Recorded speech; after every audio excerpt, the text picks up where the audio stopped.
Budget கூட்டத்தொடரின் 5வது நாள் விவாதம் தொடங்கி நடைபெற்று வருகிறது. சட்டப்பேரவை நிகழ்வுகள் குறித்து நமது செய்தியாளர் ரமேஷ் தந்த கூடுதல் தகவல்களை பார்க்கலாம். 15வது சட்டப்பேரவையின் பட்ஜெட் கூட்டத்தொடரின் 5வது நாள் விவாதம் தொடங்கி நடைபெற்று வருகிறது.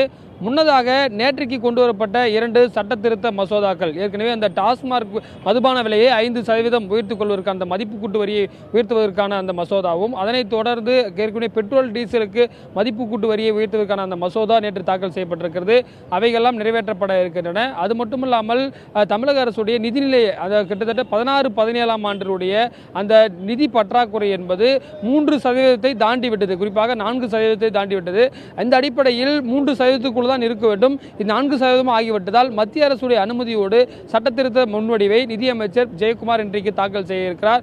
அந்த சட்ட மசோதாவும் இன்றைக்கு குரல் வாக்கெடுப்பு மூலம் நிறைவேற்றப்பட இருக்கின்றன. குறிப்பாக அடுத்தது வீட்டு வசதி மற்றும் நகர்ப்புற அமைச்சராக இருக்கக்கூடிய உடுமலை ராதாகிருஷ்ணன் ஒரு சட்ட மருத்துவ மசோதாவை கொண்டு வர இருக்கிறார். அவையும் இன்றைக்கு குரல் வாக்கெடுப்பு மூலம் நிறைவேற்றப்படுகின்றன.